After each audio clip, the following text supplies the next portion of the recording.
C'est toujours un plaisir de vous savoir fort nombreux, chers fidèles de la télévision Renaissance. Bienvenue à cette édition en langue française. Les titres pour démarrer. L'équipe nationale burundaise de football s'est qualifiée samedi pour la toute première fois dans la prochaine Coupe d'Afrique des Nations. Les Inamba Murugamba ont fait match nul, un partout, contre les Panthères Noires du Gabon. Le score minimum pour passer le cap. Les 30% prévus par la Constitution dans les instances de décision pour les femmes sont-ils respectés? C'est la question que se pose la synergie des médias RPA, Inzamba et Télévision Renaissance dans le magazine hebdomadaire Au cœur de la société. Ce sera vers la fin de cette édition. Les entrepreneurs des pays africains doivent conjuguer leurs efforts pour développer le continent comme ceux des autres pays riches, un souhait émis par le président rwandais Paul Kagame à l'occasion de l'ouverture de la 7e édition d'un forum international des grandes entreprises ce lundi. Voilà pour le sommaire. À toutes, à tous, bienvenue.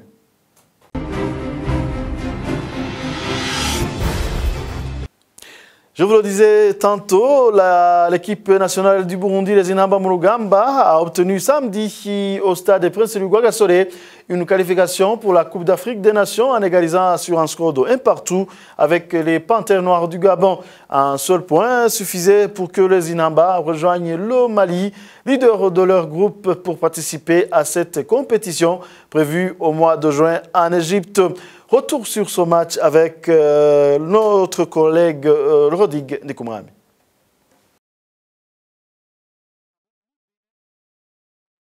Le dernier match du poule C dans le but de chercher la qualification à une phase finale de la Coupe d'Afrique des Nations d'ici dans 3 mois en Égypte. La qualification des Hirondelles a été obtenue par un score de parité.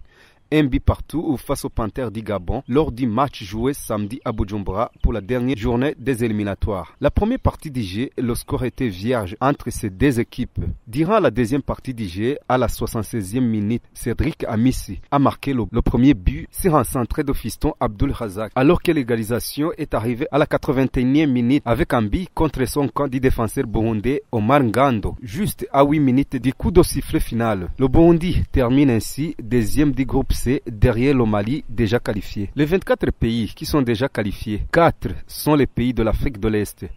L'Ouganda pour la 7e fois, le Kenya pour la 6e fois, la Tanzanie pour la 2e fois, enfin le Burundi pour la première fois. La Coupe d'Afrique des Nations aura lieu pour la première fois en juin et en juillet avec 24 équipes au lieu de 16 lors des précédentes éditions.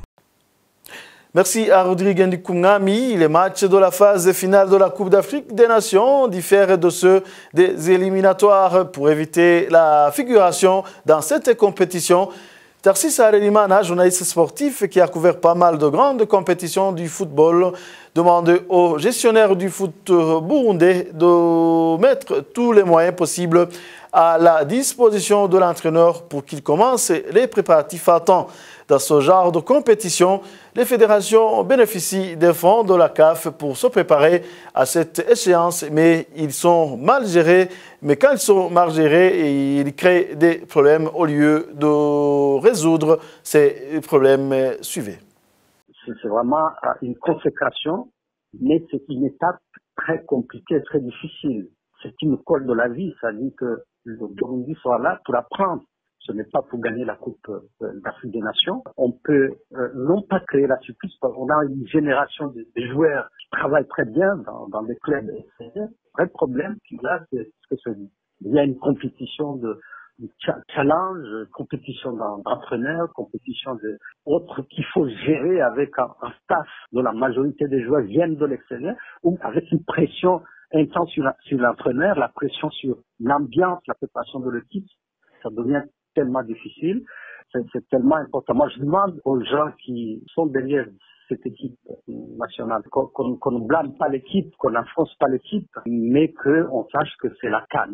La CAN, bon, avec le nouveau système, ça favorise certaines équipes. Il y a beaucoup d'avantages. C'est une porte de sortie de certains joueurs qui peuvent quitter leur club et avoir des contrats avec d'autres clubs plus intéressants et dans la légalité, parce que la CAN, c'est devenu un champ de recrutement des grands managers du football au niveau mondial. Que gagne le Burundi en se qualifiant pour une compétition comme la Coupe d'Afrique des Nations? C'est ce qui manquait au Burundi. Le Burundi, avec des joueurs de talent exceptionnel, le Burundi n'avait jamais atteint cette phase, ce tournoi de la CAN.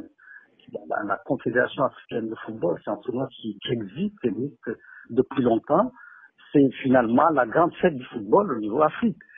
Et être là, pour moi, c'est vraiment une récompense pour ces joueurs de talent. À louper cette occasion, la CAF, la Confédération africaine de football, quand on y arrive, se dit qu'on est en contact avec la FIFA, on est en contact avec des grands clubs européens. En dehors des primes, en dehors aussi des avantages qu'on va recevoir à la fédération, un staff de la fédération qui peut négocier certains projets de la FIFA qui peuvent être exploités, et même de la confédération africaine.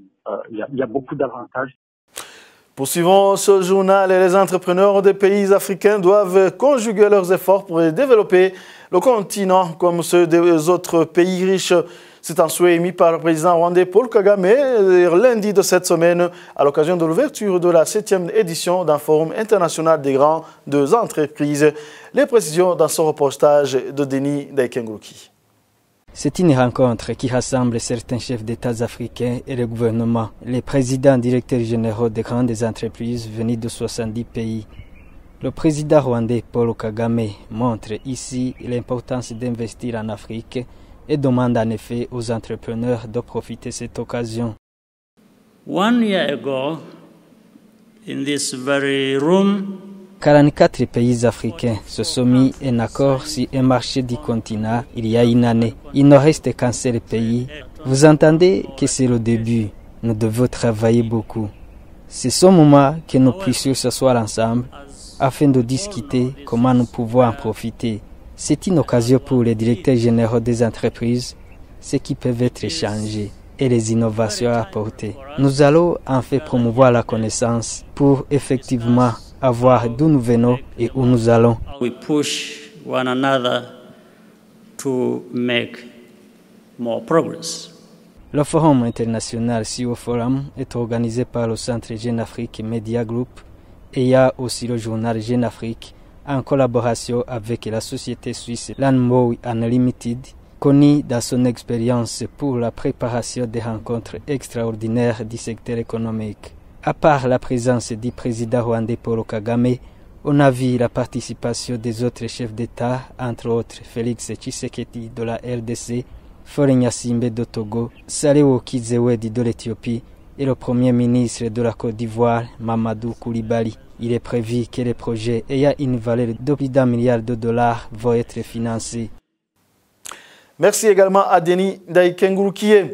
10 jours après le passage du cyclone Idai au Mozambique, le nombre de victimes est passé de 417 morts à 446, mais le bilan devrait encore s'alourdir puisque des zones jusqu'à présent isolées deviennent désormais accessibles.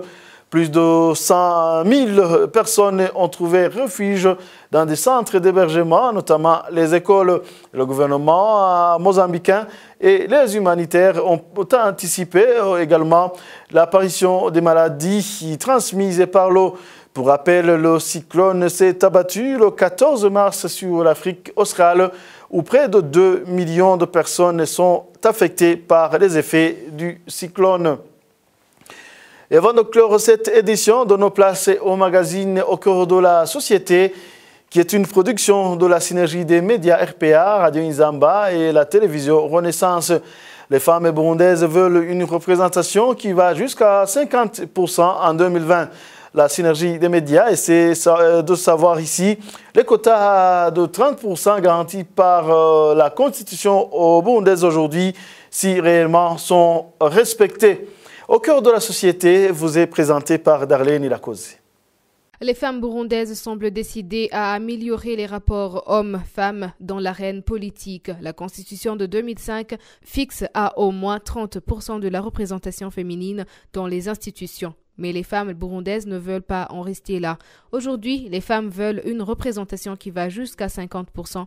Cette demande se fonde sur la population féminine estimée à 52% de la population totale. La question qui se pose ici est de savoir si les quotas de 30% garantis par la Constitution sont actuellement respectés. Avant d'entrer dans le vif du sujet d'aujourd'hui, revenons sur la genèse de ces 30% de représentation des femmes dans les institutions avec mon frère Vicky Chris Ninelete de la radio publique africaine. Mais c'est Melchior Ndadaye, le premier président démocratiquement élu, qui a apporté des réformes profondes au niveau de la représentativité de la femme dans les institutions. Il nomme une femme comme chef du gouvernement. C'est Sylvie Kinigi qui a eu cet honneur. Le président Ndadaye ne s'en arrête pas là. Le président Ntibantunganya, qui à l'époque était considéré comme son bras droit, y est revenu à l'occasion de la commémoration du 25e anniversaire de la mort du président Ndadaye. Il en est de même des premiers recrutements des femmes dans les corps de défense et de sécurité. Pour réussir au niveau des corps de défense et de sécurité, je dois faire un commentaire également. Ndadaye a utilisé son leadership. Quand il en a parlé à l'état-major, ils lui ont dit, mais monsieur le président, on n'est pas préparé matériellement, etc. Ça nous posera des problèmes parce que, par exemple, au niveau des sanitaires, où est-ce qu'on va mettre les femmes, etc. Et Ndadaye a dit, chez vous, sur vos collines, ou dans vos villages ici à Bujumbura, est-ce que les femmes ont des toilettes particulières? Il a dit, vous les recrutez et les vivront comme vous. Les 30% étant acquis, les femmes burundaises veulent une représentation plus accrue, mais elles sont conscientes que rien ne leur sera offert sur plateau d'argent. La première dame du Burundi, Denise Nkurunziza, a récemment interpellé les femmes burundaises à travailler dur pour qu'en 2020, elles atteignent 50% de la représentation dans les institutions. La Constitution nous donne une place de choix et une garantie pour nos 30%. D'ailleurs, nous voulons plus que ça en 2020. Il nous faudra prier et travailler dur. Nous devons travailler. Il ne faut pas que l'on se dise que les 50% sont garantis et que l'on dorme sur nos lauriers. Non, on doit travailler. La représentation de la femme reste faible dans plusieurs secteurs du pays, en particulier à l'armée, dans l'administration publique et les entreprises, selon une étude faite par la coalition de la société civile pour le monitoring électoral COSOM en sigle, après les résultats des élections de 2010. La synergie des médias a voulu savoir si les quotas de 30% réservés pour les femmes et garantis par la Constitution sont actuellement respectés. La réponse, c'est avec Marie-Louise Balichako, présidente du mouvement des femmes et des filles pour la paix et la sécurité au Burundi. Les 30% ne sont pas encore atteints. Le premier problème, c'est les femmes elles-mêmes et les filles. Il nous faut un engagement plus poussé, plus accru. Les femmes doivent comprendre et accepter que la politique, c'est leur affaire, que la politique et la vie nationale les concernent et qu'elles ont le devoir citoyen de participer à la politique et à tous les autres domaines de la vie nationale. La deuxième partie du problème, ce sont les dirigeants eux-mêmes. Ils ont accepté que 30% soit stipulé dans la Constitution, mais ils n'y croient pas. Ils ont d'autres considérations, ils ont d'autres intérêts. Et même quand ils ont impliqué les femmes, ça a souvent été une question de leur intérêt personnel. Les femmes qui ont été impliquées n'ont pas toujours été les femmes qu'il faut au poste qu'il faut. C'était les femmes qui pouvaient être encore soumises, comme on le dit.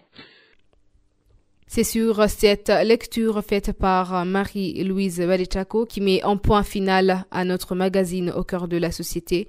Au prochain rendez-vous. Merci à Darlene Ilakozé. Voilà, c'est ici que prend fin cette édition. Merci à vous tous d'avoir tenu compagnie. À la prochaine.